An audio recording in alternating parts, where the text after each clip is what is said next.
Oh, my.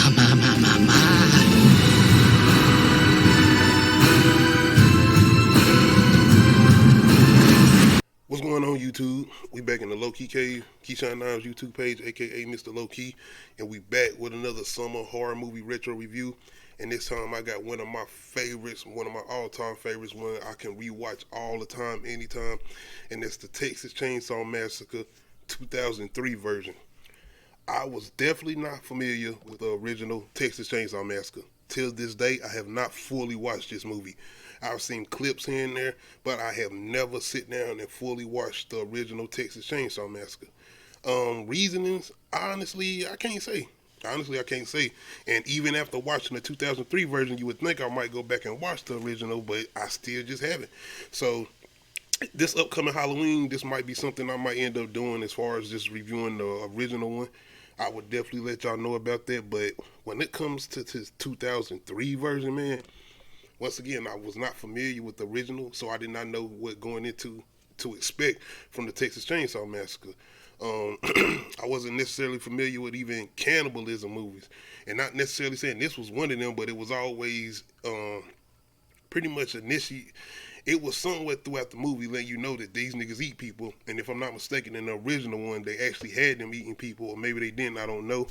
But once again, to me, this was that first kind of era of shock horror. You know what they used to do with the hostel movies or whatever. When they say people walking out of the theater, they was throwing up. They couldn't sit through the whole movie, and it was kind of how they had this one, promotion wise, and what they was doing with it. I didn't even have to need all that. I remember watching this trailer. I think I was watching Jeepers Creepers 2. I forgot. But I know initially that year, I think a lot of good ones was coming out. I think Wrong Turn came out that year too, as far as 2003, the first Wrong Turn. But man, I remember this trailer. I remember the cuts. I remember that sound, that soundtrack. And when they was doing the little thing with the camera sounds or whatever, when they was cutting the scenes, and then when it went just straight pitch black and all you heard was a screaming and running or whatever, I was like, yo, what the hell is this? Once again, I wasn't familiar with the Texas Chainsaw Massacre. And this was the beginning of that kind of era of shout out to Michael Bay, and when they started doing the producing for the remakes or the horror movies or whatever, and this was the first one outside of what they did, you know, with Friday the 13th and the Nightmare on M Street. Once again, me not being familiar with this, that trailer just blew me away, bro. I was sitting in the theater watching. I forgot what we was there to see. It might have been Jeepers Creepers 2, but I remember when this trailer played, man, and I was going crazy over this. Once again, it wasn't really heavy internet at the time. It was internet, but I wasn't able to get access to a computer like that at the time. So I remember when E or whoever used to do like the making the movies or whatever, and they had a special on this, and I was just sitting there glued watching this. I remember going to see this at the movies for the first time, and it gave me everything I asked for, and probably a little bit more, because when I got back, and I went to see this when I was younger, nigga, I went to go sleep on my mama's floor. I couldn't sleep in my Leatherface had me shook. Um, Plot wise, we got these group of friends who are on their way to a Dallas concert, and they end up running across this hitchhiker, and she's pretty much distraint, like she's just out of here. She's talking about people are dead, they're going to kill me, you're going the wrong way, and all of a sudden she pulls out a gun and pretty much shoots herself in the head. So now you got them pretty much with a dead body and trying to figure out how to deal with this situation, and pretty much since they don't know where a hospital is, they got to try to find the nearest gas station or somewhere where they can call the police. Um, Shout out to the way they shot Texas, made me never want to go to Texas. This shit looked hot. It looked deserted. It looked like nothing around. And it was the way the movie was shot with it. Like I said, even the whole thing with the feeling of it being looking like it's 1974, it definitely had that feeling with it. And that's one other thing I want to give credit to for the filmmakers and the cinematography and the way they had this shot or whatever, because it definitely looked hot and dry. um, Probably I would say an issue, and one of my issues with this being that I love Jessica Biel, bro. This was Seven Heaven Jessica Biel. The thing was her character. She was mad at her boyfriend because they got some weed from Mexico or whatever. And give or take, they had a lot. But it's like, my nigga, it's one thing to be mad, but you are still mad even after old girl shot herself and you still worrying about some weed. It's like she just giving this man attitude and everything. Not only that, it's the whole thing with once they kind of get to this situation where they like, man, look, The cop act like he don't want to meet us to take care of the body. So what are we supposed to do? Now, give or take, first time and probably a couple more times watching this, I was like, man, you should have threw that body. Y'all should have got up out of there. This and the third. Stop listening to her as far as Jessica Biel character and what she talking about. Like, maybe she got a family. We can't throw the body to the side. Now, at the same time, when I got older watching this movie, I started kind of trying to reason with her, even though I still didn't like what she was talking about. And pretty much she was the demise of these characters or whatever. But it was like, what if y'all do come across like another cop in another county or whatever on y'all way back home or to the concert, and he like, hold on, what's this blood in the back of y'all car? What's the, like, y'all could be accessory to murder or something, or he could be thinking y'all done something if y'all, I mean, even if y'all try to go get this fixed. I'm just saying, man, I start thinking about logic and stuff when you get older, especially when you're doing stuff like this with movies or whatever. And I'm trying to give Jessica Biel, the benefit of the doubt. Even though I feel like she definitely was on some bullshit when I first watched this. Like, y'all got to just get up out of there, man. Oh, buddy, stop being a simp. And that's another thing, man. It made it even worse with her character once you found out the whole thing with her boyfriend after Leatherface pretty much hammered his ass up that he was actually going to propose to her. Like, you hated her character even more. It was like this nigga was mad at him, and the fact you asked him about a ring, and it just so happened he had a ring. But I know what they was doing. It was like this whole thing with the characters and making us like feel bad. Hey, y'all had me. But plot wise, I was definitely involved. I was definitely invested, and I know they do a lot of different things outside of what they did with the 1974 version, including not having the person or individual in here that's in a wheelchair. And even with the way that ending kind of goes, it's definitely not the same way at the ending of the original Texas Chainsaw Massacre, where Jessica Biel is kind of fighting back. When old girl, I think, and like I said, I haven't seen the original, but she was more so running than anything. She was just running, and that's kind of what Jessica Biel's character is doing in the 2003 version. She's just running. See, most of the time she's running.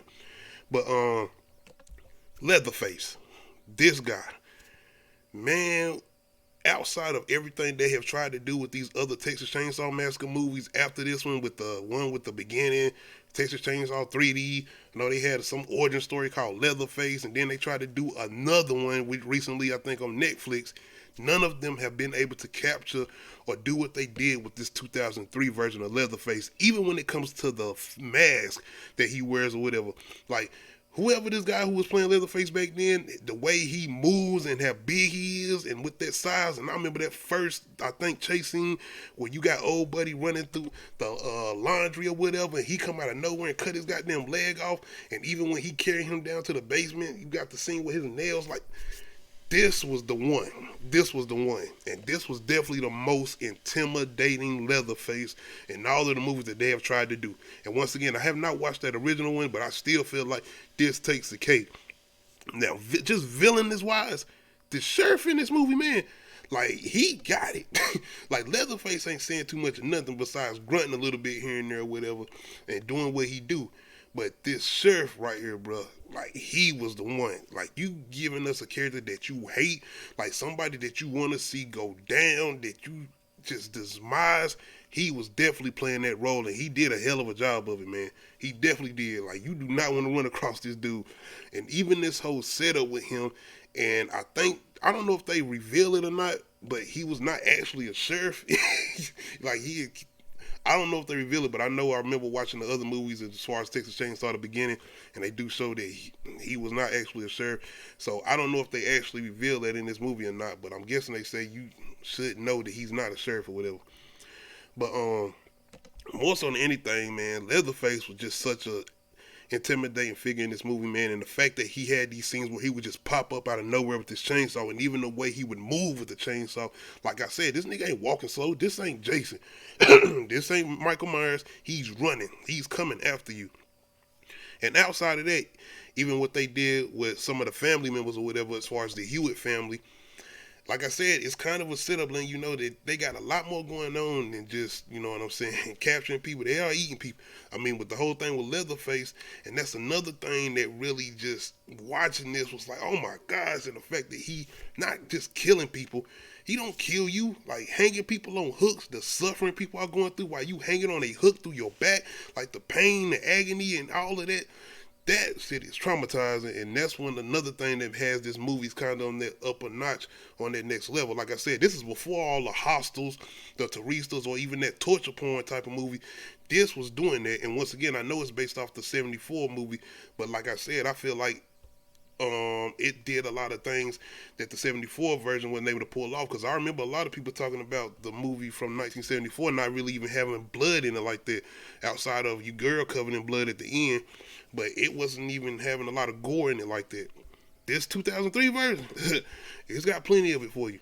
One thing I do kind of feel like is they have scenes with him using a chainsaw, but they don't like necessarily see, like you can't see the chainsaw going through an actual person or whatever. Them sequels, you definitely got it. But I'm just saying though, I mean, hey, maybe they leave it to the imagination, but they definitely show a scene where he hangs up one of the guys and you see him using a chainsaw on him or whatever. But that's one of the things I really enjoyed. And I know as far as Jessica Biel's character, the things I feel like I didn't like about her, especially with her kind of being the demise of the characters and her friends, they helped me cheer for her though. They definitely helped me cheer for her, especially dealing with this goofy ass sheriff and the fact that she had enough will to fight back. She didn't just stand around and do things, and she did try to come back and help her friends in certain situations or whatever. Outside of her kind, I think got captured one time or whatever. But outside of that, it did help for me to start cheering for her, especially when she seemed like she was going back to try to save this baby who was a part of the family or whatever. And even this little boy who's kind of helping her throughout the movie, who's a part of the family, she have showing that will to try to get back. So once again, man, it was the whole thing with, like I said, her being mad at her boyfriend for the weed after all of this other stuff going on is way more important than that. I got a chance to actually start cheering for a character, even with my first viewing of the movie, because I just got so goddamn terrified of him. As far as Leatherface, I was like, please, somebody. But she definitely started to earn my respect as far as her and her will to fight back and to survive more than anything. But not only to survive, to try to help other people to try to make it outside of her friends, but to try to save this baby from, what could possibly be of him growing up in this situation or whatever. But outside of that, man, this is definitely still one of my favorite horror films today, especially when it comes to summer horror movies. If you have not seen this, which I'm pretty sure everybody has, you definitely should go check it out, especially the 2003 version. After that, I mean, hey, it is what it is. I don't really... I've done a couple reviews outside, I think, the Netflix one, but definitely you should check this out. Make sure you hit that like button. Make sure you hit that subscribe button. Make sure you hit that notification bell. Let you know when I upload new videos. Other than that, make sure y'all come through tonight. We are doing a Saw 2 retro review, and we trying to do all the Saw movies leading up into the new one coming out later on in September. Other than that, we out.